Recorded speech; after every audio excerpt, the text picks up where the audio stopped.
5월 국회 마지막 본회의가 이틀 앞으로 다가온 가운데 여야가 공무원 연금 협상 잠정 합의안을 확정했습니다. 국회에서는 또 황교안 총리 후보자에 대한 인사청문회 전국이 달아오르고 있습니다. 국회 취재 기자 연결합니다. 이승현 기자. 네, 국회 나와 있습니다. 네, 여야가 반발씩 물러서서 합의안을 도출했다고 볼 수 있을까요? 네, 그렇습니다. 국민연금 소득대체율 50%를 명기해야 된다는 야당과 이 명기를 해서는 안 된다라고 당론을 정했던 여당이 조금씩 양보를 해서 합의한 최종 문구를 확정을 했습니다. 여야는 50%라는 숫자를 규칙 안에 명기하되 이 50%를 확정치라고 못 박지 않는 방식으로 돌파구를 마련했습니다. 정리하면 사회적 기구를 통해 명목소득대체율 50%의 적정성과 타당성을 검증한 뒤에 이 실행 방안을 마련하겠다는 겁니다. 소득대체율 50%를 규칙 안에 못 박아야 한다는 야당의 주장과 미리 결론을 내지 않고 사회적 기구를 출범시켜 논의하자는 여당의 주장을 절충한 셈입니다. 연금협상 실무를 이끌어온 새누리당 조원진, 새정치연합 강기정 의원은 오늘 오전 회동을 통해 이 같은 내용의 잠정 합의안 문구를 확정했습니다.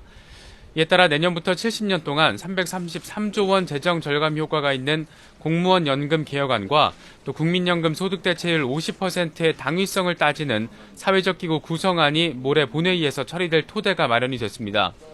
하지만 협상 막판에 야당이 요구하고 있는 문영표 복지부 장관 해임 건의가 변수입니다. 새누리당 김무성 대표는 야당이 문영표 장관 사퇴를 공무원 연금 개혁안 처리 조건으로 내세워 답답하다고 말하는 등 여당은 연금안과 장관 사퇴 요구를 연계할 수 없다는 입장입니다. 하지만 새정치연합은 공적연금에 대한 국민 신뢰를 고양시켜야 할 책임자가 국민 불안과 불신을 조장한 만큼 향후 사회적 기구가 제 역할을 하기 위해선 문 장관이 관여할 수 없게 해야 한다고 맞서고 있습니다. 네, 황교안 총리 후보자 인사청문회가 예고되면서 다시 청문 전국에 막이 오르게 됐군요. 네, 그렇습니다. 청와대가 오늘 황교안 총리 후보자 임명 동의안과 인사청문 요구안을 국회에 보내기로 하면서 국회에서는 이 청문 전국이 다시 시동을 켠 모습을 보이고 있습니다. 야당은 황 후보자를 공안 총리로 규정을 하고 개인의 신상과 도덕성, 또 정책 등 다방면에 걸쳐 송곳 검증을 예고한 상태입니다. 새정치민주연합 강기정 정책위의장은 오늘 원내대책회의에서 박근혜 정부의 인사정책 전환을 요구하면서 총리 후보자 철회가 그 시작이 돼야 한다고 목소리를 높였습니다.